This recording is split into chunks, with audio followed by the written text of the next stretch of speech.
Amén. Amén, gloria a Dios. Gracias al Señor, ¿verdad? Por esta oportunidad que nos da. Y bueno, retomando, ¿verdad? El estudio del martes pasado, en el cual estábamos en el libro de Mateo, capítulo 15, ¿verdad? Y estábamos en los versículos, ahora vimos los versículos Del 29 al 30. 29 al 30, correcto, al 31. Jesús sana a muchos, eso, ahí estuvimos. Claro, ahí estuvimos viendo donde veíamos a Jesús que vino, ¿verdad? De Galilea, ¿verdad? Subió, ¿verdad? Dice acá, al monte, se sentó y se acercó mucha gente que traía consigo a cojos, ciegos y mudos, mancos y otros enfermos y los pusieron a los pies de Jesús y los sanó de manera que la multitud se maravillaba viendo a los mudos hablar, a los mancos sanados, a los cojos andar y a los ciegos ver y glorificaban al Dios de Israel. Y estuvimos viendo el martes pasado estos versículos y quedamos pendientes con los versículos que continúan, que son del 32 al 39. Pero antes de darle lectura a esa porción, hagamos un breve repaso, ¿ya? Porque estábamos hablando, ¿cierto?, acerca de que nuestro Dios es un Dios de compasión, es un Dios que lo vemos desde el principio, ¿cierto?, haciendo compasión con el hombre, desde el momento de la caída, ¿cierto?, Él ha ofrecido un camino de regreso a Él, ¿ya? Y veíamos que no hemos sido consumidos, ¿por qué? Porque sus misericordias nunca decayeron, sino que son nuevas cada mañana, ¿ya?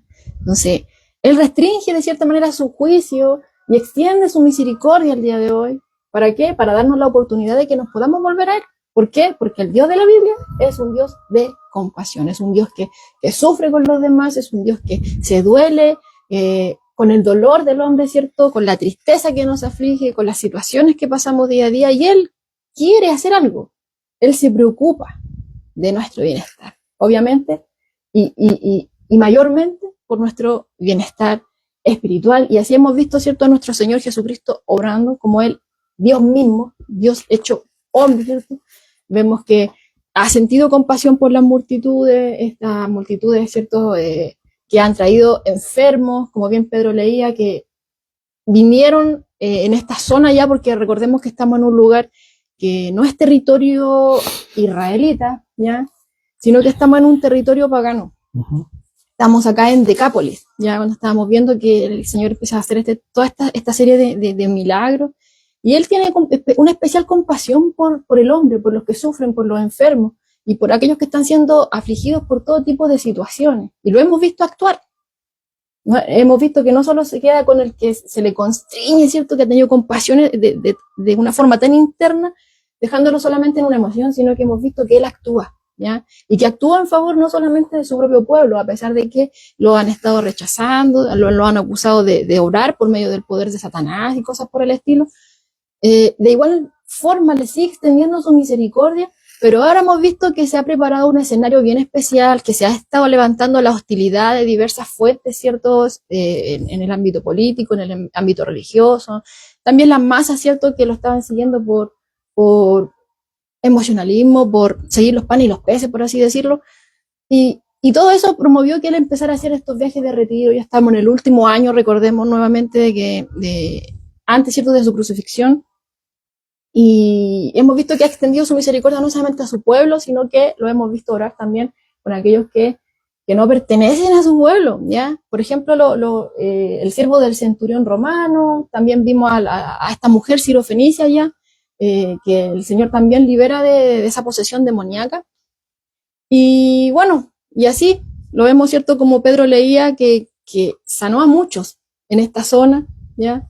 Y veíamos también una palabra bien especial ahí, que era que le trajeron personas que eran mancos, ¿ya?, que aparece aquí en Mateo capítulo 15, ya donde estamos posicionados.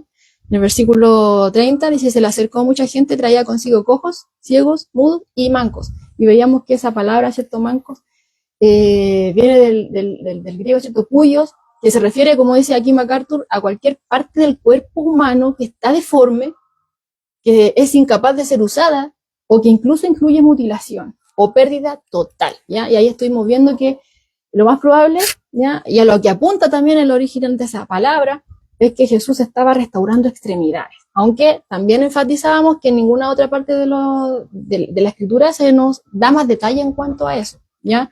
Pero veíamos que no era imposible, si eres Dios. Amén. Así es. Él es nuestro creador, él es el que nos formó en el vientre de nuestra madre, el que dice y se hace. Así que no es algo raro, no sería algo difícil. ¿Ya? Así que no es de extrañar, hermano, que como bien leía Pedro ahí, que la multitud se estaba maravillando, como lo vemos acá en el versículo 31 de este Mateo capítulo 15, por todas estas cosas, o sea, por los mudos hablar, los mancos sanados, ya, los cojos estaban andando y una serie de milagros más, en los cuales también nos detuvimos cuando fuimos al texto paralelo en Marcos, donde veíamos que él posiciona sus ojos en una sanación en especial, ¿ya? Que ocurre también en este contexto, que es la curación de este sordo mudo, donde veíamos que Jesús obraba de una manera bien especial, ¿ya? Porque a menudo él ponía las manos, ¿cierto?, sobre las personas para que de forma visual, de forma tangible, ellos pudieran ver este poder que él estaba por obrar sobre ellos, ¿cierto? Y la compasión también que él le estaba demostrando a aquel que estaba sufriendo. Pero él ahora obraba de una manera totalmente diferente, en la cual, ¿cierto?, los amigos, los parientes, los seres queridos de esta persona le dicen que ponga las manos encima, pero Jesús no hace eso, sino que lo aparta y trata personalmente con esta persona, ¿ya? Y veíamos que él, ¿cierto?, le mete los dedos en las orejas, escupe, ¿cierto?, y escupiendo toca su lengua, y bueno, veíamos ahí, ¿por qué hace eso? Porque quería despertar su fe, ¿ya? Al meter los dedos en las orejas de este hombre, está indicándole a esta persona que no podía oír y que no podía hablar, por lo cuanto no podía expresarle lo que él estaba sintiendo o la aflicción que tenía, ¿ya? A Jesús le estaba diciendo, yo sé que tú tienes problemas no puedes oír. Y al tocar su lengua, ¿cierto?, yo sé que tú no puedes hablar, ¿ya? Pero mirando también al cielo, le está mostrando que Dios quería hacer algo con él, que lo quería sanar, ¿ya? Y luego gime, mostrándole, ¿cierto?, de forma, proyectándole a este individuo que siente ese dolor y esa angustia, que se duele con él, ¿ya? Entonces, por medio de toda esa comunicación no verbal, ¿ya?, el Señor trata de esa manera con él, de esa manera especial, a través de una comunicación no verbal, como ya lo hemos visto anteriormente. Pero ahora lo hace de manera especial con este individuo que no podía oír y que no podía hablar, ¿ya? Y le manifiesta que lo iba a curar, que sabía que estaba sordo, que sabía que estaba mudo, ¿ya?, al tocar estas partes, y que el poder que él iba a ejecutar, esta sanación, iba a ser un poder sobrenatural, que venía de lo alto, que venía de Dios. ¿Por qué? Porque se interesaba profundamente en él. Porque Dios es un Dios de compasión, de misericordia, ¿ya? Como lo estábamos hablando desde un principio. Y le dice, sea abierto, y tal cual ocurre, ¿ya? Y veíamos ahí que de inmediato ese hombre recupera, ¿cierto?, los órganos de audición, y fue milagrosamente desatada esa lengua, y veíamos que esto fue más allá de que él únicamente recobrara el sonido, ¿ya?, sino que también él podía entender y articular palabras. Nunca había oído palabra alguna. No, nadie le había enseñado. Jesús lo sana y aún no solamente ahora oye sonidos, sino que empieza a entender y articular palabras, sin ningún tipo de entrenamiento lingüístico o una terapia de lenguaje. No, el Señor lo sanó completamente, ¿ya? Así que eso es lo que estuvimos viendo a grandes rasgos, ¿cierto?, en el estudio anterior, como bien Pedro decía. Y hoy vamos, ¿cierto?, con los versículos del 32 en adelante, que lleva por subtítulo ahí, alimentación de los 4.000. ¿Bien?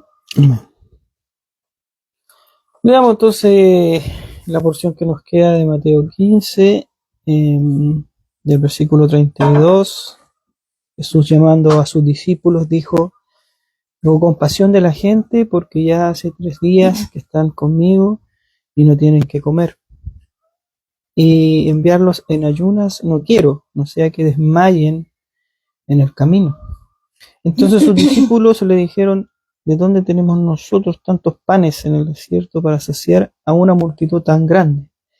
Jesús les dijo: ¿cuántos panes tenéis? Y ellos dijeron: 7, y unos pocos pececillos. Y mandó a la multitud que se recostase en tierra, y tomando los 7 panes y los peces, dio gracias, los partió y dio a sus discípulos, y los discípulos a la multitud. Y comieron todos y se saciaron, y recogieron lo que sobró de los pedazos, 7 canastas llenas, y eran los que habían comido 4.000 hombres, sin contar las mujeres y los niños. Entonces despedida de la gente, entró en la barca y vino a la región de Magdala. Amén. Amén. Bien. Bueno, los versículos anteriores terminamos con que luego de esta serie de milagros que Jesús estaba haciendo y que eran totalmente evidentes, en que incluso estos personajes que eran de un territorio pagano, ¿ya? Tenían cuna pagana, un trasfondo pagano, o sea, no conocían la palabra del Señor, sino que eran totalmente entregados a otro tipo de dioses hechos por manos de hombres, ¿ya? Pero terminan, ¿cierto?, glorificando a Dios a través de todas estas cosas que Jesús hacía, ¿cierto? Terminaron glorificando a Dios, aunque tenían un trasfondo pagano, y terminaron adorando no a cualquier Dios, sino que al único Dios vivo, al Dios de Israel, ¿ya? Y bueno, y veíamos ahí también que aunque Jesús les decía que más y más les mandaba que no divulgara lo que estaba sucediendo ahí, la gente más y más lo hacía, estaban tan emocionados, tan no sé, con tantas emociones a flor de piel que, bueno, era totalmente imposible negar lo que él había hecho. De hecho, ellos mismos habían dicho que todo lo ha hecho bien. Se daban cuenta de que todo lo había hecho bien. Las sanidades de Jesús eran totalmente perfectas, ¿ya? Así como las que estuvimos nombrando anteriormente. Y ese tema de sanidades no se limitó únicamente a un día, ¿ya? Las necesidades eran tantas porque, bien como leía Pedro, por lo bajo eran 4.000 hombres, sin contar mujeres y niños, claro. Por lo bajo. O sea, era una cantidad innumerable de personas las que estaban ahí. Y aunque estuvimos diciendo en el estudio anterior, no se nos dice específicamente cuánta de esa cantidad de personas venían por sanidades, pero tienen que haber sido cientos. Muchas. Claro. ¿Por qué había tanta necesidad? ¿Y por qué decimos que tiene que haber sido más de un día?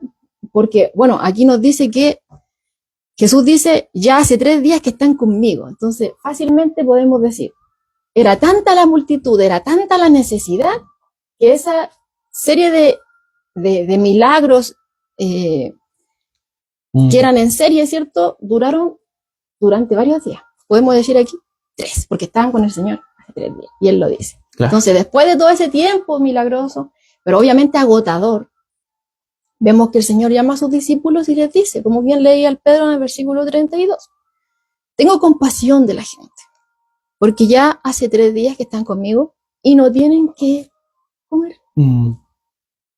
Entonces, estamos viendo aquí realmente a este Dios de compasión, ¿ya? A este Dios de misericordia. Y hemos visto que Dios, en primer lugar, tiene esa, como en su mente, el obrar, ¿cierto?, en cuanto a nuestra eternidad, ¿ya? Algo bueno en nuestra eternidad, ¿cierto? Porque sabemos que la paga del pecado es muerte, ¿ya? Vamos a condenación segura sin Cristo. Por eso es que Él envía a Cristo, para que nosotros no tengamos una eternidad de perdición, sino que estemos con Él para siempre, ¿ya? Pero no solamente vemos a ese Dios, porque siempre decimos lo mismo. Siempre dicen que Dios está preocupado de nuestra eternidad. No quiere que nos perdamos, sino que nos quiere salvar. Él idea todo este plan desde el principio para que nosotros podamos volvernos a Él. Pero no es lo único que vemos, ¿cierto? Sino que vemos que este Dios, que es eterno, que es un Dios vivo, que es un Dios creador, un Dios que dice y se hace, que tiene poder sobre todas las enfermedades, que no hay demonio que se niegue a su voluntad. Vemos que también está, que también se aflige por las aflicciones físicas del ser humano. Esas aflicciones que a veces son de por vida. Personas que son sordomudas, personas que son cojas, personas que llevan tantos años de enfermedad. Lo hemos visto obrar de esa manera y Él obrando en favor de estas personas. Obviamente mostrándoles más allá quién es Él. No solamente el milagro, sino quién está detrás del milagro. Porque esas eran señales, como hemos dicho, que apuntaban a Él como aquel que había sido profetizado en la antigüedad, ¿ya? El señalado por Dios, el escogido de Dios, el ungido, el Mesías, el libertador, ¿ya? Pero aquí estamos viendo en esta porción de la Escritura que no solamente se estaba preocupando por las necesidades espirituales de las personas. Vemos aquí a través de la Escritura que no solamente se está preocupando por esas aflicciones físicas que a veces sí son de por vida, como estuvimos viendo en las sanidades anteriores, sino que también estamos viendo que la compasión del Señor se extiende aún más en las necesidades del día a día. Y vemos acá que la necesidad de ellos era comer, ¿ya? Y lo hemos visto incluso desde antes, en Mateo 6, cuando el Señor les enseña a los discípulos a orar, ¿ya? y les dice cómo tienen que pedirle al Padre. Y en una de esas porciones de la Escritura, en el versículo 11 específicamente, dice, el pan nuestro de cada día, dánoslo hoy. Está preocupado el Señor. Y el Señor sabía que toda esta gente estaba necesitada. Sí estaba necesitada espiritualmente. Sí estaba teniendo aflicciones que quizá eran de por vida. Porque si él no hubiera salido en auxilio de ese sordo mudo, por ejemplo, como nos nombraba Marcos, hubiera seguido así tal cual. Pero el Señor salió a su encuentro. Pero no solamente se queda ahí, sino que en la necesidad de ellos. Aquí era comer. Y él dice que están con su estómago vacío y no quiere que se desmayen en el camino. ¿Ya? Entonces vemos que él ve la necesidad incluso diaria de las personas. Ahora, cuando Pedro leía ahí, cuando el Señor le dice todas estas cosas a los discípulos, porque vemos que él a ellos les habla, le dice, llamando a sus discípulos, les dijo, tengo compasión de la gente, hace 3 días que están conmigo, no tienen que comer, no quiero enviarlos en la ayuno porque se van a desmayar. ¿Qué le responden los discípulos? Le dijeron, ¿de dónde tenemos nosotros tantos panes en el desierto para saciar una multitud tan grande? A primera vista, pareciera que la respuesta que ellos dan es muy parecida al primer milagro de multiplicación, en el que veíamos en el capítulo anterior, en Mateo capítulo 14, ¿ya? Del verso 16 en adelante. Vemos que prácticamente están respondiendo lo mismo. Señor, ¿de dónde vamos a sacar nosotros aquí? Estamos medio desierto. ¿De dónde vamos a sacar para alimentar? ¿Ya? Y por ello, como son unas respuestas tan similares, en el primer milagro de multiplicación y en este segundo milagro de multiplicación, muchos comentaristas han llegado a la conclusión, hermano, de que Mateo está ofreciendo 2 relatos del mismo suceso. Porque dicen, no, es que los discípulos respondieron prácticamente lo mismo, entonces Mateo está mostrando 2 situaciones que al fin y al cabo fueron un solo milagro de multiplicación, ¿ya? Pero recordemos quién era Mateo. ¿Quién era Mateo antes de que Jesús lo llamara? Bueno, era un recaudador de impuestos, ¿ya? Estaba al servicio ¿de quién? De Roma. Y como ex recaudador de impuestos, Mateo estaba acostumbrado a tener registros exactos, ¿ya? Mateo era demasiado astuto. Tenía todo en orden, todo ahí, sin ningún tipo de error, ¿ya? Y vemos que cuando el Señor Jesús lo llama, él no deja de lado todo lo que había aprendido en cuanto al orden y a tener estos registros claros. Lo vemos aquí en el Evangelio, que él mismo, ¿cierto?, siendo inspirado por el Espíritu Santo, escribe. ¿Ya? Entonces, Mateo era demasiado astuto. No era cualquier persona que pudiera escribir 2 veces algo, sino que él tenía registro exacto. Si hubiera cometido error anteriormente con los romanos, eso le hubiera costado, ¿cierto? Entonces, no es un personaje cualquiera del que estamos hablando acá, que fácilmente pudiera haber cometido un error, ¿ya? Aparte, recordemos que él estuvo con Jesús a lo largo de su ministerio. Cuando Jesús lo llamó, él dejó todo y lo siguió. Y empezó a dejar registro de todas las cosas que Jesús empezó a hacer, ¿ya? Entonces era prácticamente imposible, hermano, es prácticamente imposible que él se confundiera y estuviera registrando 2 veces el mismo momento, ¿ya? Ahora, usted dirá, sí, pero es que es hombre. Bueno, ya consideremos que es hombre. Ya, sí, ya, dejémosle ahí un porcentaje, ya, es hombre, pudo haberse equivocado, ¿ya? Aunque lo más seguro es que no, ¿ya?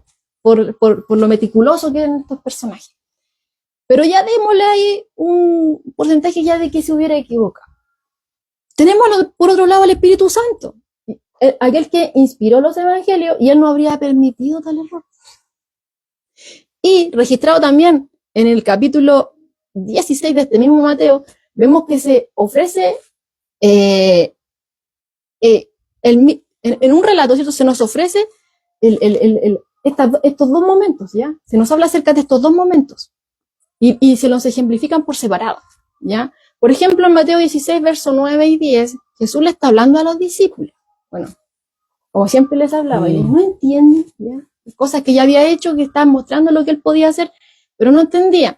Y aquí nuevamente lo vemos en Mateo 16, lo que nos muestra a través de esta tirón de oreja, por así decirlo, que son 2 acontecimientos diferentes los que estamos hablando. les dice, ¿no entendéis aún, Jesús a los discípulos, ni os acordáis de los 5 panes entre los 5.000 hombres? Ya, nombró el primer milagro de multiplicación. Ujú. ¿Ni os acordáis de los 5 panes entre los 5.000 hombres? ¿Y cuántas cestas recogisteis? ¿No se acuerdan de eso? ¿No entienden todavía? Pero no se queda ahí, sino que dice, ni de los 7 panes entre los 4.000, que es el milagro que vamos a ver ahora. ¿Y de cuántas canastas recogiste? Ahí vemos entonces que no es un doble relato del mismo suceso, sino que el Señor se está refiriendo aquí específicamente a estas 2 ocasiones por separado, cuando ya estaba aquí tirándole prácticamente la oreja nuevamente a los discípulos. ¿No se acuerdan? ¿No entienden lo que pasó, cierto? Cuando yo multipliqué los panes, cierto, de 5 panes alimenté a 5.000 hombres. ¿Cuántas cestas recogieron? Y ahora no, tampoco se acuerdan de algo reciente de los 7 panes que multipliqué, cierto, entre 4.000 hombres. ¿Cuántas canastas recogieron? ¿No se acuerdan? ¿No entienden? Bien. Entonces ahí estamos viendo, respaldado por la Escritura, que nuevamente se nos reitera que son 2 sucesos diferentes. Y así que no es tal como aquellos dicen, no es que como los discípulos respondieron prácticamente lo mismo, Mateo está hablando del mismo suceso 2 veces. No, ahí vemos Mateo 16, versos 9 y 10, Jesús ahí hablándole a los discípulos, nombrando los dos momentos, Los dos, claro. por separado. Se parecen los dos escenarios. Los 2 escenarios, ¿ya? Ahora, si no queda claro, quizá a alguno le quedó duda, no, es que igual casi lo mismo respondieron. Bueno, hay bastantes diferencias, hermano, entre ambos milagros de multiplicación. Recuerden que cuando vimos el primero, el número que se nos nombraba de hombres, sin contar las mujeres y los niños, eran 5.000. Y en este milagro, que estamos acá en Mateo 15, nos dice que eran 4.000 hombres, sin contar las mujeres y los niños. Entonces ahí ya vemos que el número de alimentados es diferente entre ambas alimentaciones, ¿ya? También vemos que, a la luz de la Escritura, las localidades son diferentes. La primera multiplicación fue llevada a cabo en territorio judío.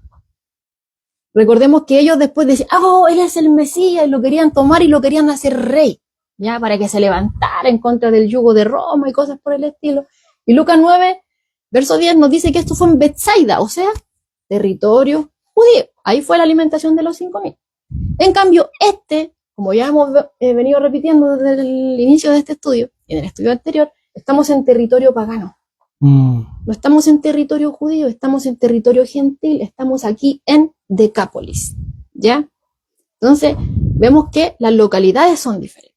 Y si eso no fuera poco, las estaciones del año también son diferentes. ¿Por qué? Porque en el primer milagro de multiplicación, recordemos que Jesús manda a las multitudes sentarse sobre la hierba. Mateo 14, 19. Que se sienten sobre la hierba, ¿ya? Y aquí, en esta multitud en Decápolis, Él manda que se recuesten sobre la tierra. En el versículo que leía Pedro en el capítulo 15, verso 35.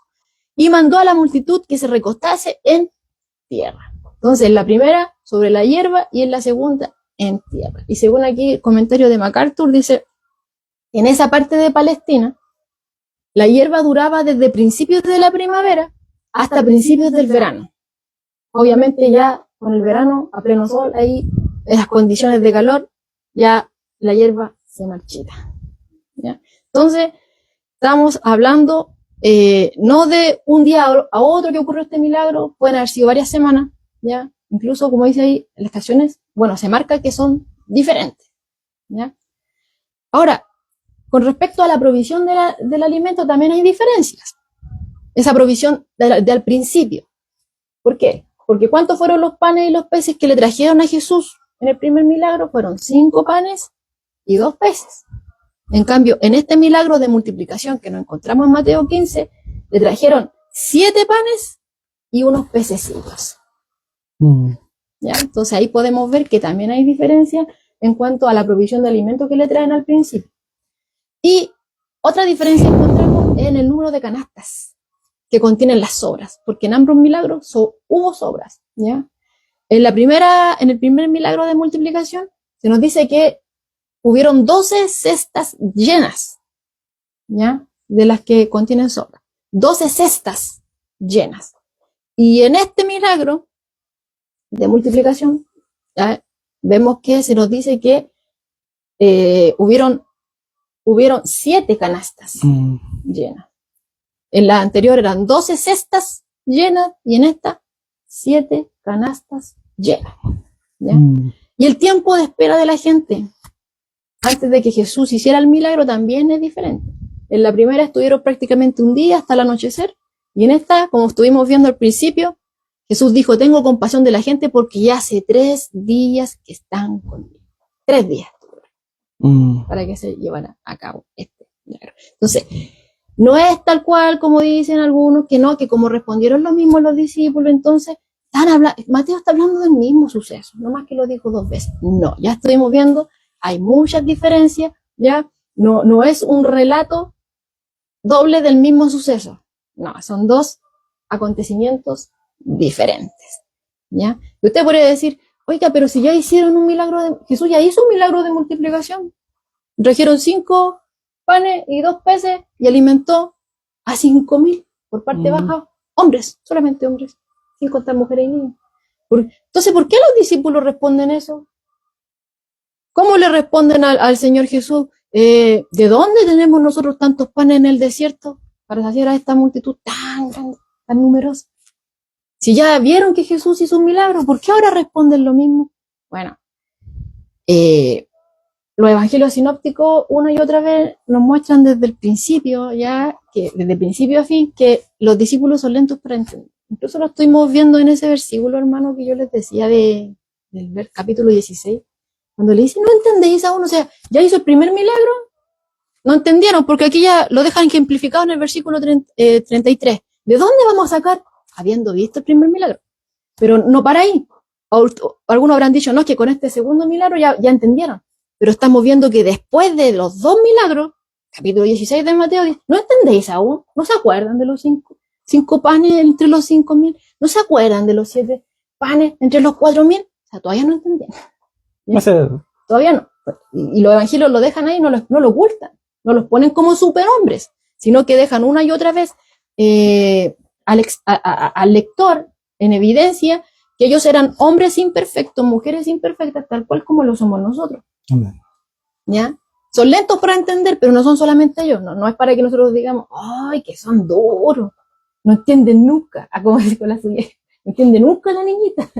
No, nosotros también somos así, ¿ya? Somos lentos para entender. Y en otra ocasión recordemos que cuando el Señor Jesús les dice: tengan cuidado de la levadura de los fariseos, de los religiosos, ¿ya? Y ellos dijeron: no está diciendo eso porque no trajimos pan. Y Jesús después les tuvo que volver a decir: ay, ¿por qué piensan que es porque les dije esto porque no trajeron pan? Estoy hablando acerca de la enseñanza de estos religiosos, ¿ya? Tengan cuidado, ¿ya? O sea, no somos lentos para entender, igual que ellos, así que no tenemos mucho que... Entonces, pocas palabras, hermano, si usted es lento, no se preocupe, es bíblico. Ya, es bíblico. Y a Dios le encanta trabajar con este tipo de personajes. Claro, que si usted no le cuesta, no entiende, oiga, ¿sabe qué leyó sí. Tiene la condición perfecta para que... tiene una cualidad de los discípulos. Claro. Y reconocerlo delante de Dios. Señor, que me cuesta. Me cuesta, claro. Entonces, vemos aquí una vez más que el Señor ya no les dijo aquí, cuando ellos le dicen: ay, ¿de dónde nosotros vamos a sacar tantos panes? Y en el desierto, Señor. Ay, el otro, ¿dónde lo hicieron? También, ya. ¿Dónde vamos a sacar? Y Jesús lo reprendió. Bueno, aquí vemos a Jesús que como no les dice nada. Les dice: ¿cuántos panes tienen? Ya. Y ellos le dijeron 7 y unos pocos pececillos. No les dice nada, solamente ya como que la paciencia del Señor. Les pregunta: ¿cuántos panes tienen? Ya, no entendieron. ¿Cuántos pececillos tienen? Ya. Y ellos acceden, le llevan lo poco que tenían, se lo llevan a él, ¿ya? Y al igual que antes, manda a la multitud que se recueste, pero en esta ocasión, en tierra, ¿ya? Sobre tierra. Entonces, ahí vemos en el versículo 36, que tomando los 7 panes y los peces, dio gracias y los partió, ¿ya? Y luego, ¿qué hizo? ¿Lo entregó él a la multitud? No, sino que nuevamente vemos acá en la escritura que los da a los discípulos. Y los discípulos son los encargados de llevar esta provisión a la multitud. ¿Ya? El Señor podía haber repartido esa comida de una manera milagrosa, así mismo como había hecho este milagro, ¿cierto? O incluso hubiera dicho y se hubiera hecho. Claro. Lo hemos visto desde el principio, Dios dice y se hace. Dijo, hágase la luz, y se hizo la luz. ¿Ya? Produzca la tierra tales cosas, y se produjeron. Dios dijo y se hizo.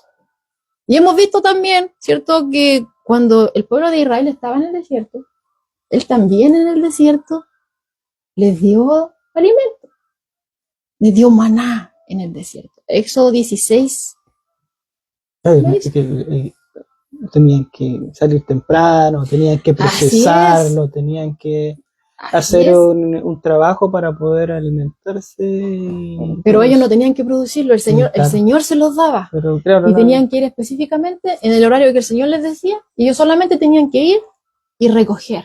No me gustó, así que ahora el Señor ahora dice, ya, no le voy a dar pan pelado, le voy a dar peces también, porque si no, capaz que me digo, echémosle algo al pan. Echémosle algo al pancito. Como comía en el norte, sándwich comían sándwich de pescado. Entonces, creo que dice eso, no solamente peces, no, o sea, no solamente pan, sino que le vamos a poner pececito para que no reclamen los niños. Bueno, vemos la fe, ¿verdad? Expuesta acá, porque hay una fe que es una fe del cristiano, del creyente, como un Dios proveedor. Es Dios, un Dios proveedor.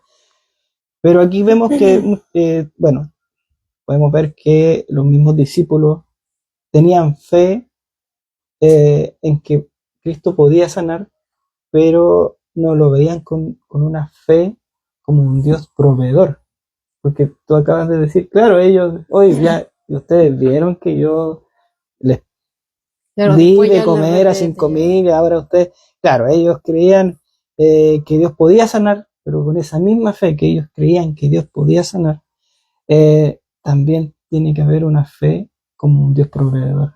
Claro, el Señor se estaba dando a conocer a ellos paso a paso, en la medida que, el Señor es especialista en trabajar en cada uno de acuerdo a las capacidades de cada uno. Y aquí lo vemos con esa tal paciencia. Tiene esa paciencia para tratar con cada uno, ¿cierto?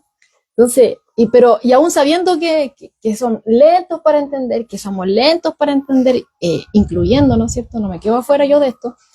El Señor igual decide utilizar instrumentos humanos, ¿ya? Porque como les decía, o sea, Dios ha provisto maná para el pueblo de Israel en pleno desierto. Cada día lo distribuía, ¿cierto?, en diversas zonas del desierto, y ellos tenían que solamente salir de sus tiendas y recoger lo que era necesario, ¿ya? Cada día, excepto el día especial, ¿cierto?, en el cual tenían que obviamente rendirse a Dios. Pues ahí se les permitía recibir más de la cuenta para que alcanzara para que el momento, ¿ya? Pero los otros días tenían que recoger lo necesario nomás. Claro. ¿Ya? Si recogían de más, se les echaba a perder, ¿ya? Pero el Señor, ¿cierto?, en su sabiduría, en su misericordia, ¿ya?, no solamente estaba buscando alimentar a esta multitud, sino que también estaba enseñando a sus discípulos. Se estaba dando a conocer a ellos, ¿ya? Y Él quería que ellos participaran en todo esto también, con esa preocupación que Dios tiene en cuanto a la necesidad de su pueblo, ¿ya?, al bienestar físico y espiritual. Claro. Porque la compasión de Dios, hermano, no se limita solamente a un área, sino que se extiende a toda el área en cuanto a la necesidad humana, ¿ya? Y vemos acá que nadie se fue con hambre. Yeah. Nadie se fue con hambre. Bueno, nosotros la otra vez decíamos que si hubiera hecho ese milagro en la iglesia, que no hubiera sobrado nada. Aquí sobraron, pero a nosotros no hubiera sobrado nada, ¿ya? Y aquí, bueno, aquí comieron todo, nadie se fue con hambre, aquí todos se saciaron, y se saciaron por completo, ¿ya? Y después de que comieron todo lo que quisieron, sobró 7 canastas llenas. 7 canastas llenas. Algunos dirán, no, es que en el primero se recogieron 12, entonces en la otra hubo más. Eso es lo importante de estudiar, ¿ya? De dedicarse un poquito y empezar a buscar ahí. ¿Por qué? Porque en el primer milagro dice cestas. Claro. Y aquí dice canastas, ¿ya? En la alimentación de los 5.000 dice cestas, 12 cestas llenas, ¿ya? Y aquí fueron canastas, ¿ya? Para que lo tengamos en consideración.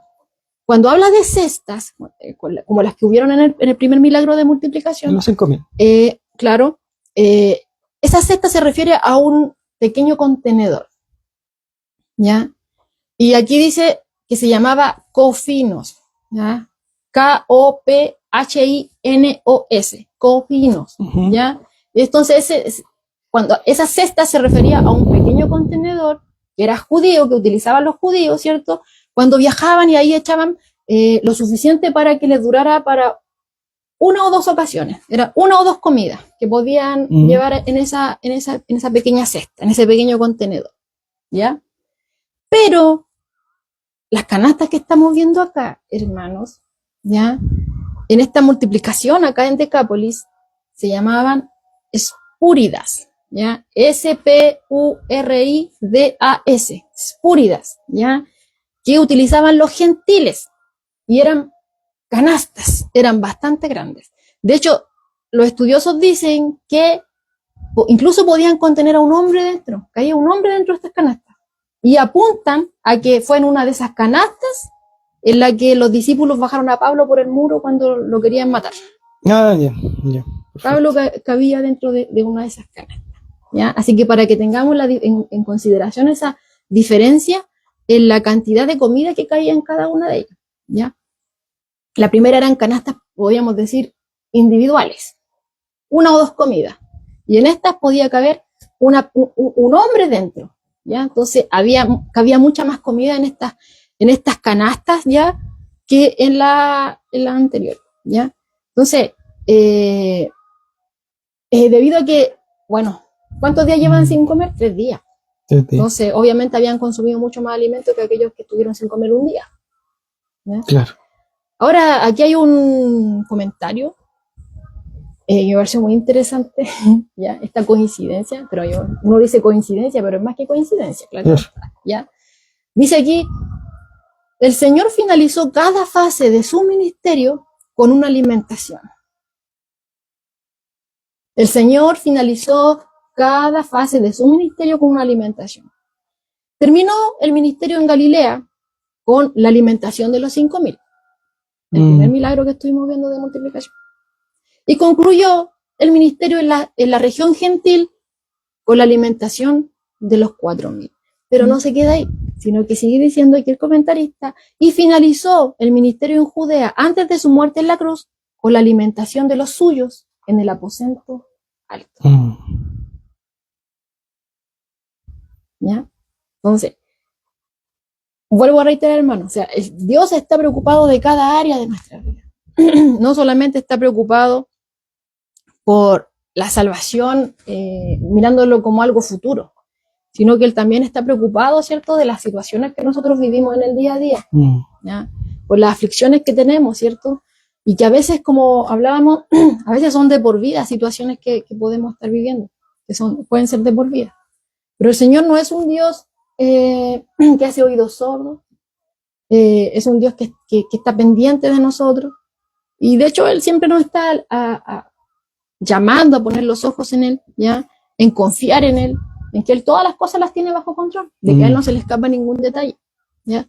Ese es nuestro Dios, un Dios de compasión, un Dios de misericordia, un Dios que no se queda en un mero sentimiento, sino que acciona, ¿ya? Y sale al alcance del hombre, ¿ya? Entonces, a través de todo este ministerio de Jesús, a esta multitud en Gentil, en Decápolis, ¿cierto?, podemos aprender varias lecciones importantes, ¿ya? Vamos a estar considerando también lo que estuvimos viendo el martes pasado, y que, bueno, por eso también lo recalqué al principio, para que no se nos olvide, porque se nos olvidan, igual que los discípulos, se nos olvidan las cosas. Entonces podemos ver aquí varias enseñanzas que podemos sacar de acá. La primera es que vemos nuevamente ese poder inigualable, ese poder divino de Jesús, ¿ya? ¿Por qué? Porque debido a que solamente Dios puede crear. Solo Dios puede crear. Dios es creador. Entonces, siendo Él Dios, por eso es que Él, ¿cierto?, mediante ese poder divino, multiplica nuevamente acá estos panes y algunos peces de una sola vez, igual como lo hizo al principio, el primer milagro de multiplicación. Y aquí podemos ver nuevamente ese inigualable poder divino de Jesús. No solamente en este milagro de multiplicación, sino que tomando en consideración todos esos milagros que ya Él ha venido haciendo y que estuvimos hablando al principio. ¿Ya? ¿Por qué? Porque hemos visto que no solamente creó alimentos, sino que también considerando esa palabra que hablábamos al principio, los cuyos, ¿cierto?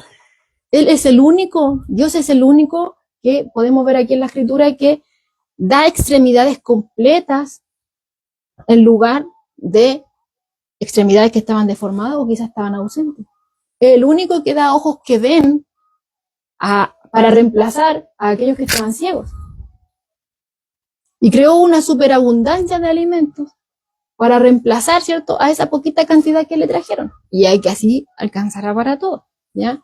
Ahora, hay una diferencia, considerando, porque muchos pueden decir, ay, pero si los apóstoles hacían lo mismo. También multiplicaban, o sea, también hacían milagros y cosas, pero tenemos que tener algo bien en consideración, hermano, ¿ya? Que sí, Dios utilizó a los apóstoles, ¿cierto?, a los siervos suyos, y ellos realizaban milagros, pero no en su propio nombre y no tampoco por su propio poder.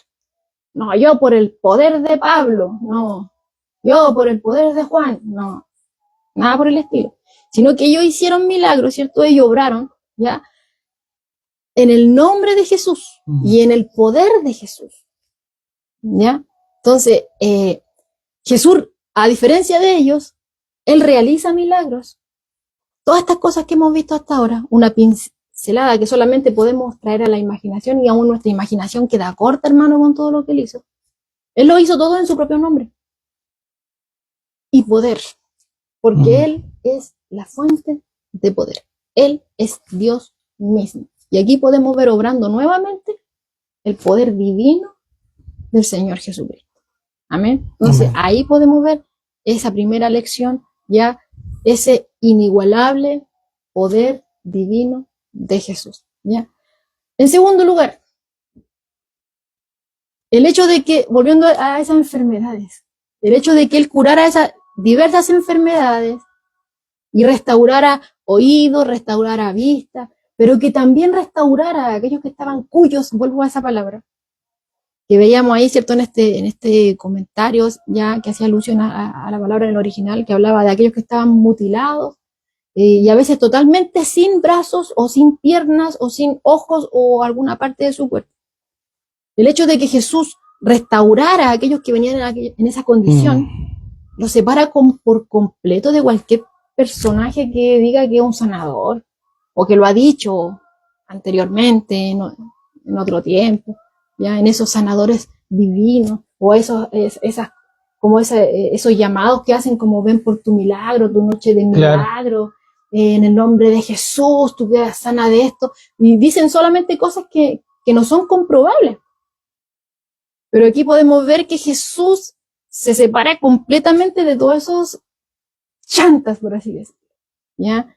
Porque todo lo que ellos hacen, no son las cosas que ellos hacen o que dicen, esas sanidades o cosas por el estilo, no son comprobables, ¿ya? En cambio, haber recibido un brazo, haber recibido una pierna o un ojo para reemplazar uno que no tenía, es comprobable. Y ellos, todas estas personas que estuvieron ahí, que eran de un lugar totalmente pagano, que no tenían un trasfondo, ¿cierto?, en la escritura, dijeron, todo lo ha hecho bien. Todo lo ha hecho bien. ¿Ya? Entonces ahí podemos ver una total diferencia de él contraponiéndose, ¿cierto?, a aquellos que se autoproclaman sanadores divinos. ¿Ya? Ahora queda claro, hermanos, que, y ya lo hemos dicho varias veces, que todas estas cosas que Jesús estaba haciendo aquí en el principio de su ministerio terrenal y durante su ministerio terrenal, y las señales también que se hacían a través de los apóstoles, ¿cierto? Todas eran señales, ¿ya?, que apuntaban quién era Jesús. ¿Para qué? Para que la gente se rindiera a él y pudiera ser salva. Eran señales, ¿ya? Para que no miraran al milagro, sino a aquel que está detrás del milagro. Amén. Y así pudieran tener salvación para sus almas, ¿ya? Enfatizar eso, ¿ya? Ahora, como tercer punto también aprendemos que el objetivo de Jesús con todo esto es traer a la gente a la adoración, a la rendición. ¿Ya? ¿Por qué? Porque, vuelvo a reiterar, o sea, el otro día cuando hablábamos acerca de esta zona de Decápolis, veíamos que se han descubierto templos ahí que revelan, ¿cierto?, esta adoración a dioses paganos, como por ejemplo los del panteón griego, ya, de Zeus, Afrodita y cosas por el estilo, ya. Pero aunque ellos quizás tuvieron un trasfondo de esa forma, adoración, ¿cierto?, a estos dioses hechos por manos de hombres, vemos que a pesar de todo eso, cuando ellos ven, ¿cierto?, esta perfección en los milagros del Señor Jesús y la magnitud de todo esto, porque Él no fue que sanó solamente a uno, sino que ahí en la Escritura enfática en decir que a todos los que le trajeron que estaban enfermos y los ponían a sus pies, Él los sanaba. Bien. Fue algo consecutivo de milagros de sanidad. No fue uno, sino que fueron a todos los que le trajeron. ¿Ya? Entonces, ellos al ver toda esta perfección en estos milagros, todo era perfecto, todo lo ha hecho bien. ¿Ya? Entonces, no solamente se maravillaron, porque Jesús no solamente está buscando que la gente se maraville, sino que ellos glorificaron sin saber antes, pero a través, por medio de Jesús, sabían de quién venía Él y a quién tenían que glorificar. Y ahí dice en el versículo 31 que glorificaron al Dios de Israel. Y es que Jesús siempre llamó la atención de las personas a Dios el Padre. ¿Ya? Y esta multitud adoró al Dios de Israel. ¿Ya? Aprendió a alabarlo de cierta forma. ¿Ya? Aunque no tenían un conocimiento más profundo de todo esto, pero sabían de cierta forma a quién tenían que dirigirse, a quién tenían que glorificar. Fue al Dios de Israel. No fue a uno de los dioses paganos del panteón griego. No fue a Afrodita, no fue a Atenea, no. Sino que ellos sabían que el que obró los milagros fue el Dios vivo, el único Dios vivo. Los otros nunca pudieron hacer nada por ellos. Ahí estaban ellos, manos de hombres y cosas por el estilo. Pero el único que pudo salir en su auxilio y que obró todo ese milagro fue el Dios de Israel.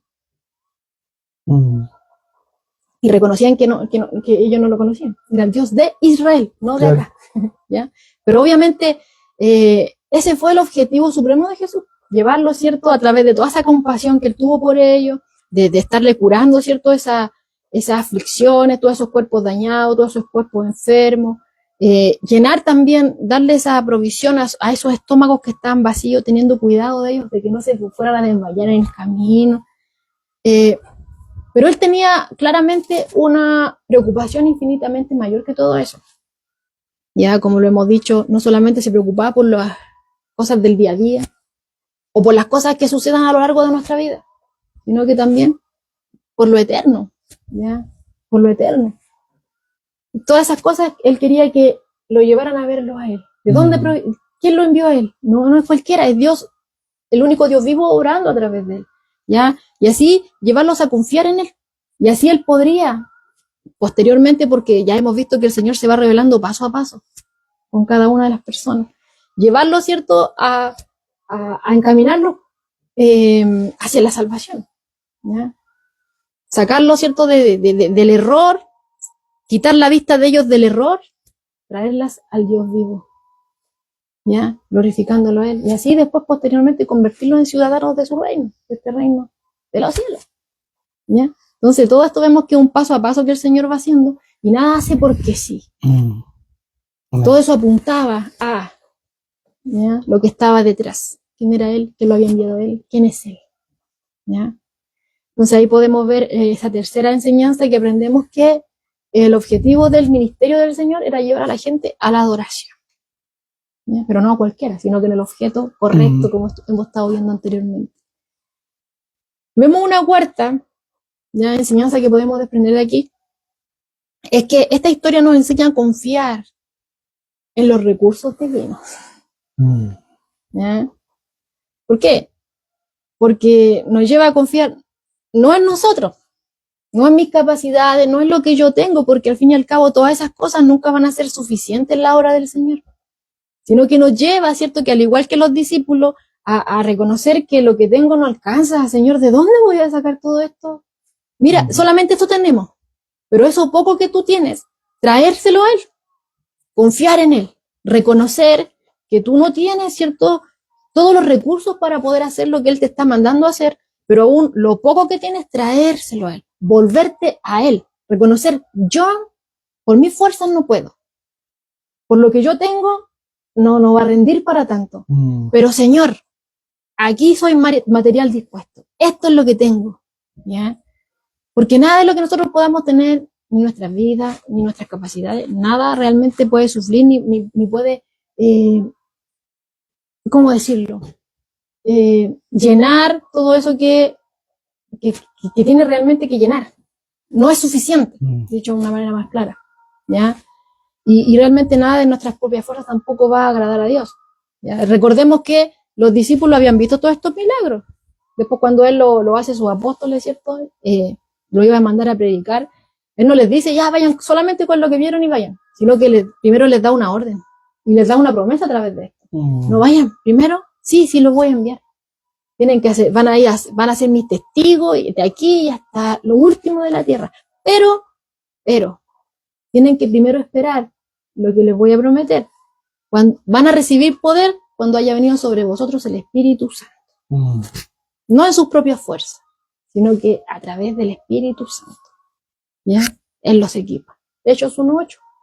Entonces, podemos ver ahí que tenemos que confiar en los recursos divinos, en los recursos que Él nos provee, ¿ya? No en los nuestros, no descansar en lo que nosotros tenemos, en lo que nosotros somos, sino que reconocer, sí, nuestra autosuficiencia, nuestras debilidades, todo lo que realmente tenemos y entregárselo a Él, rendirlo a Él. ¿Por qué? Porque el Señor va a hacer maravillas con eso. Y vamos a terminar glorificándolo a Él porque nosotros mismos vamos a reconocer que esto no hubiera sido hecho si no lo hubiera hecho Él. Ya, y de hecho Santiago lo dice, Santiago 1:17. Toda buena dádiva y todo don perfecto desciende de lo alto, del Padre de las luces.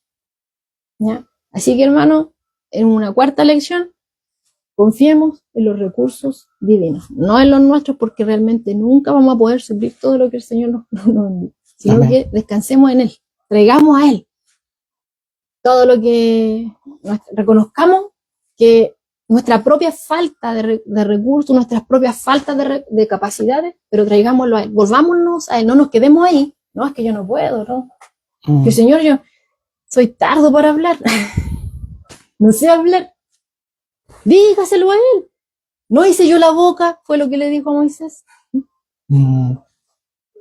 Confiemos en los recursos divinos, eso es lo que nos enseña acá. Bueno, que el Señor nos vaya recordando todo esto a medida, ¿cierto?, que vayamos en el día a día, porque se nos olvida igual que a los discípulos. ¿Ya? Bueno, en una quinta lección también aprendemos en esta historia que los recursos de Dios, esos mismos recursos que nos provee, nunca se disminuyen, nunca se terminan, nunca se agotan, porque Él tiene una capacidad infinita de crear. ¿Ya? Obviamente, hermano, y claro está que Dios no necesitaba, ¿cierto?, de esos 7 panes y esos pocos pececillos para poder alimentar a esa multitud. Pudo haber hecho de la nada comida, así como ya lo ha hecho antes, ¿ya? Así también como dijo y se hizo, tal cual podría haber hecho, ¿ya? Pero Él utiliza estos panes y estos pececillos, les dice a los discípulos, ¿cuántos panes tienen? ¿Qué tienen? ¿Para qué? Para que los discípulos den de lo que tenían a Dios. ¿Ya? Que confíen en su provisión, que sean partícipes de todo esto, ¿ya? Porque esto no está fuera de control. Dice Lucas 6:38, dad y se os dará. Medida buena, apretada, remecida y rebosando darán en vuestro regazo, porque con la misma medida con que medís, os volverán a medir. En la TLA dice de esta forma, por si no lo entendió. Denles a otros lo necesario, y Dios les dará a ustedes lo que necesitan. En verdad, Dios les dará la misma medida que ustedes den a los demás. Si dan trigo, recibirán una bolsa llena de trigo, bien apretada y repleta, sin que tengan que ir a buscarla, dice en la traducción al lenguaje actual. Entonces, el pueblo de Dios, ¿cierto? Somos, bueno, instrumento de Dios, obviamente es. ¿cierto? El pueblo de Dios es instrumento suyo. Y si bien Dios puede hacer todas las cosas con su poder, Él permite que nosotros participemos y de lo poco que nosotros tenemos, rendirlo a Él. ¿Ya? ¿Para qué?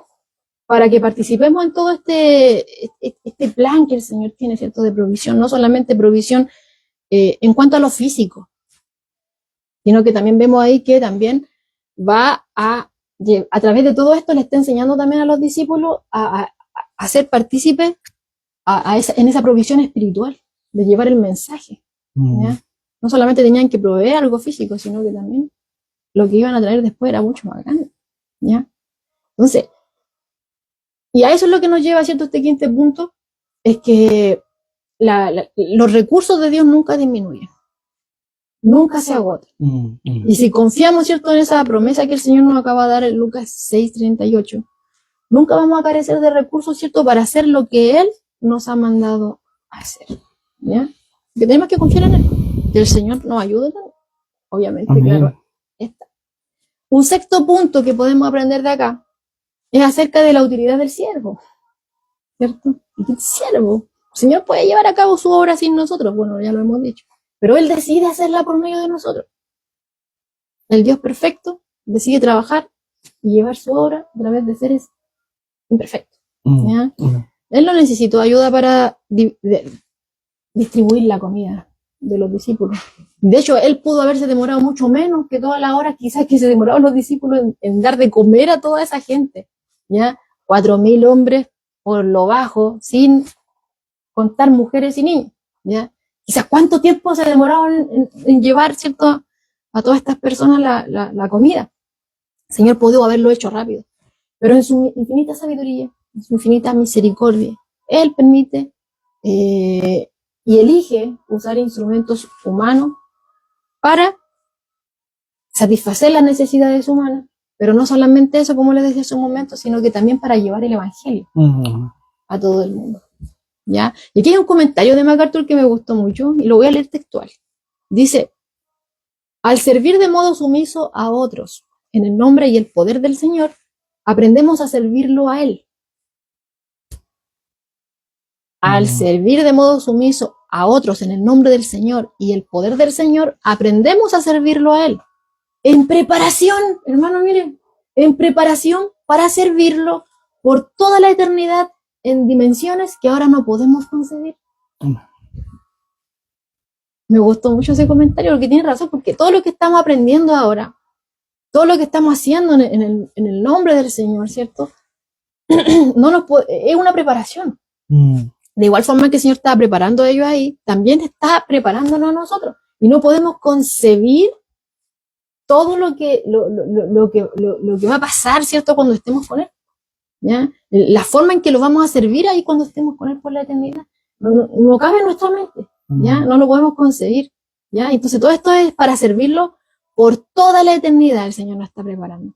En dimensiones, como bien dice aquí MacArthur, que me gustó mucho, dice, en dimensiones que ahora no podemos concebir. ¿Ya? Entonces ahí podemos aprender en este sexto punto acerca de esta utilidad del siervo. El Dios perfecto, el Dios poderoso, todopoderoso. Podría haber hecho la obra solo, pero Él decide hacerla por medio de instrumentos humanos. ¿Ya? Séptimo, aprendemos que Dios da de manera generosa. Vemos ahí que todos comieron, que todos se fueron satisfechos, incluso fue más que suficiente, sobraron canastas.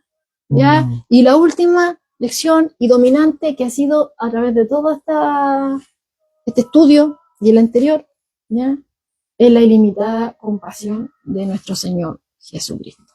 ¿Ya? Él tiene compasión por todas nuestras necesidades, por nuestras necesidades eternas, por nuestras necesidades de la vida, por nuestras necesidades cotidianas. Él tiene compasión para todas nuestras necesidades. ¿Ya? Y no solamente tuvo compasión de los judíos y gentiles, también de los afligidos, o quizás también de los simplemente hambrientos, como podemos ver acá. ¿Ya? Así que eso es lo que estamos viendo a través de la Escritura. Nuestro Dios es un Dios de compasión. No se queda solamente en un sentimiento, sino que el Señor lleva a la acción. Y aquí hay otro comentario de MacArthur que dice: Nuestra compasión no se mide por nuestros sentimientos, sino por lo que damos. Entonces, siguiendo el ejemplo de nuestro Señor, como dice Gálatas 6:10, hagamos bien a todos, y mayormente a los de la familia de la fe. Amén. Amén. Así que el Señor sea ayudándonos, hermanos, llevando nuestros ojos en Jesús, confiando en Él, ¿cierto? Que estamos en sus manos. Y bueno, a veces, cuando hablábamos acerca de los pobres en espíritu, aquel que reconoce su bancarrota delante de Dios, ese es el primer paso, ¿cierto? Reconocer que no tenemos ningún mérito, que no tenemos ninguna capacidad con la cual poder pararnos, estar en pie en frente de este Dios vivo, de este Dios 3 veces santo. Somos pecadores de nacimiento, ¿ya? Pero este Dios que ha detenido su juicio y extiende hoy su misericordia para que nosotros nos volvamos a Él, no solamente nos invita a ser parte de su pueblo, sino que también decide usarnos a nosotros para que otros también lo conozcan a Él a través de nuestras vidas, a través de cómo hablamos, y no solamente de cómo hablamos, sino cómo nos dirigimos en nuestro diario vivir, ¿ya?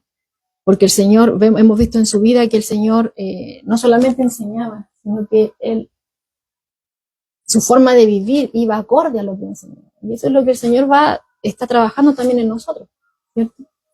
Que ya se note que Él es el que gobierna nuestras vidas.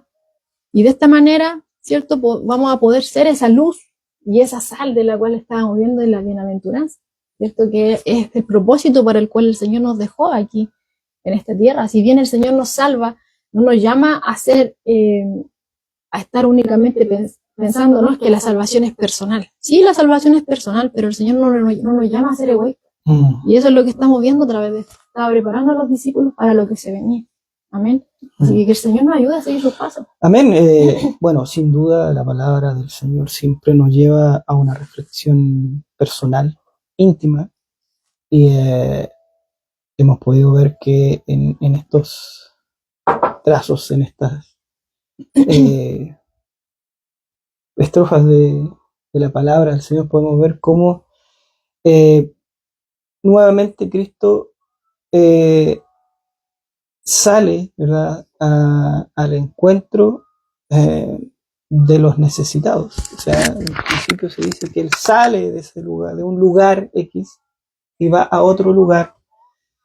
Y volviendo al escenario de esos tiempos, hermanos, podemos ver que, bueno, en esos tiempos había mucha necesidad. Y lo más probable que en ese lugar, donde habían muchos dioses, había mucha más necesidad porque había mucha más gente que iba en busca de alguien que los ayudara. O sea, había mucho más, podríamos decir, material, una cosa así. Había mucha más gente necesitada. Y vemos cómo Cristo trabaja no solamente en el ámbito espiritual de esa gente, sino que también en el ámbito de sanador, ¿verdad? Sanando sus cuerpos y también a la vez atrayéndolos a la verdadera fe. Ellos dicen y creen que este Dios de Israel es el verdadero Dios. Lo alaban, le dan gracias, porque Él hizo lo que los otros dioses no hicieron por ellos. Entonces podemos ver que alimenta no solamente su cuerpo físico, sino que también alimenta su alma. Amén. Con todo lo que Él hace en ese lugar, y nos invita a nosotros también a tener esa fe en este Dios sanador, en este Dios proveedor, ¿verdad? Porque Él está enseñándonos ahora que es un Dios que sana, que restaura, que provee, ¿verdad? Y que no necesita grandes cosas, unos cuantos panes, unos cuantos peces, y puede alimentar, ¿verdad? Y necesita a estos discípulos para que aprendan. Ellos necesitan aprender, y esos discípulos, hermanos, bueno, esos somos nosotros. Nosotros tenemos que aprender de lo que Cristo está diciendo. Nos va a costar, como decía Joana, muchas veces no entendemos a la primera, pero a la segunda sí podemos. O a veces a la tercera. O a la cuarta, a la quinta, sí. Dios, mientras esté trabajando en nosotros, hermano, podemos pasar muchas veces por la Escritura y todas las veces Cristo nos va a abrir un poquito nuestro entendimiento. Y en este sentido podemos ver a este Dios proveedor. O sea, veamos a Cristo en esta lectura. Cristo está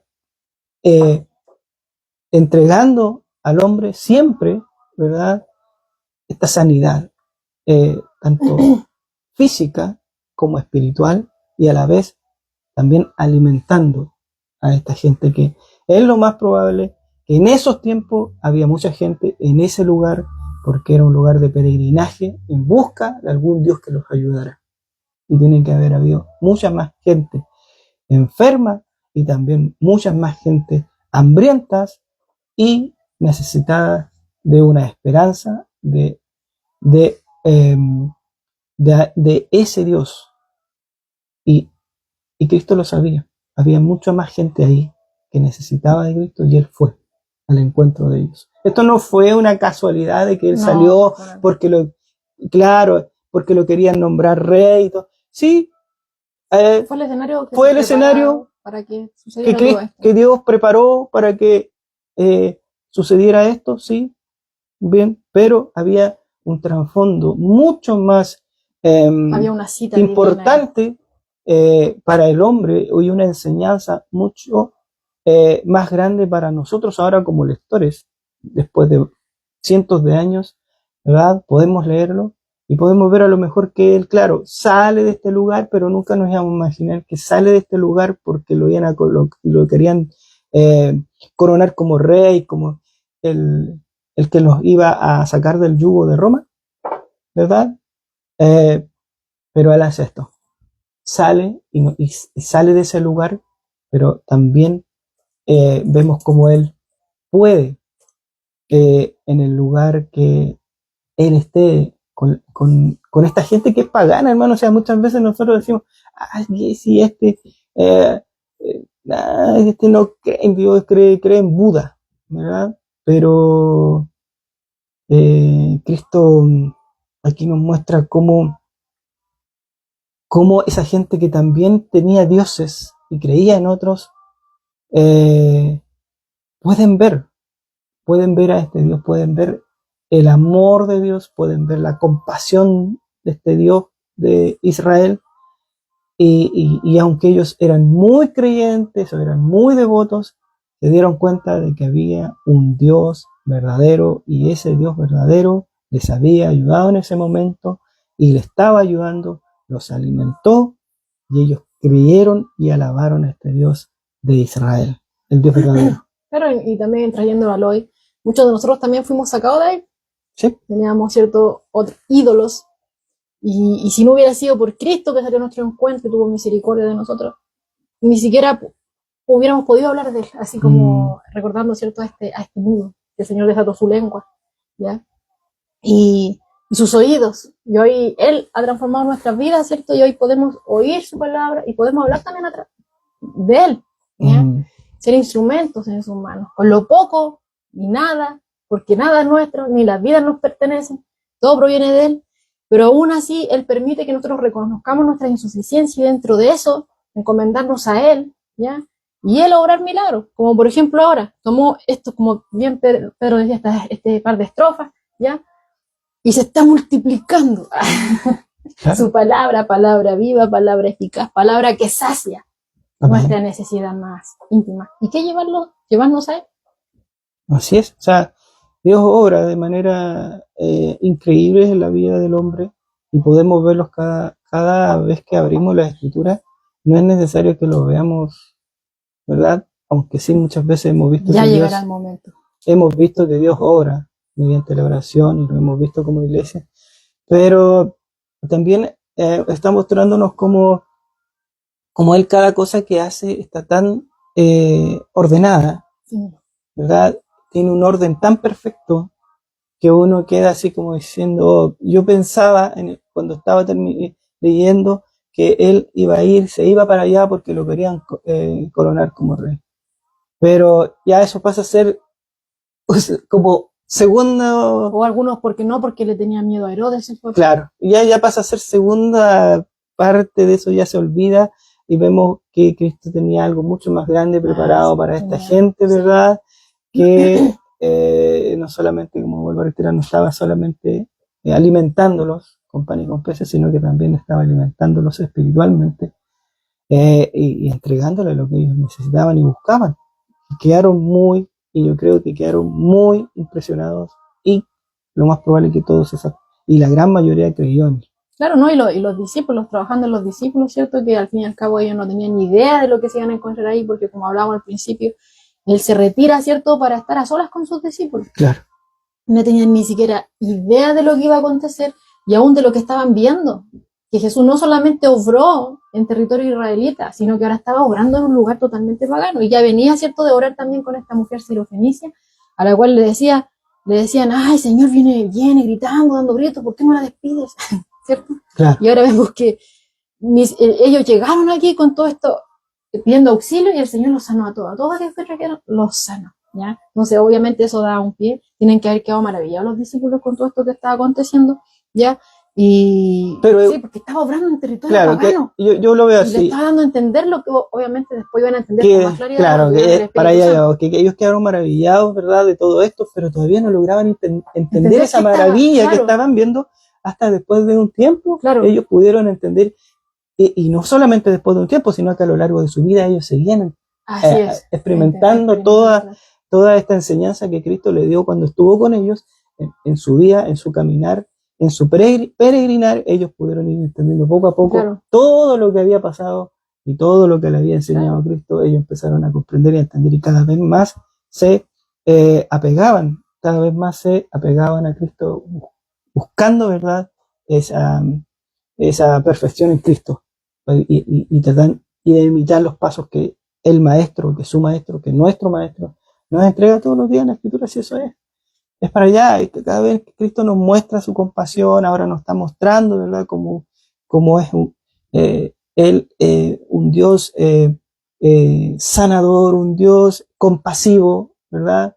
Y eso así es Dios, así trabaja en la vida del hombre, y Él así quiere trabajar en la vida de cada uno de nosotros, claro, sanando también, alimentando, ¿verdad?, nuestras vidas. Si eso que Él quiere alimentar nuestras vidas, ¿verdad?, no solamente con pan y con peces, sino que nos quiere alimentar espiritualmente, y también quiere sanarnos, ¿verdad? Quiere hacer, ¿verdad?, en nuestras vidas una sanidad completa en nuestras vidas, y nos muestra cada vez en los estudios, ¿verdad?, cómo Él, y más bien en estas últimas palabras, donde veíamos a este hombre que no tenía una extremidad, claro, ¿verdad? Y Él construyó esa extremidad. Eso si no hay imposibles para Dios, o sea, si yo le digo que no hay imposibles para Dios, o sea, en la Escritura no va a encontrar algo que diga, no, si Dios le faltó algo aquí, no, es así, es porque la Escritura me lo muestra a mí así, y me lo da a entender así. No hay imposibles para Dios, ¿verdad? No hay imposible para Dios. ¿Y por qué no? Siempre está mostrando todo esto de Dios.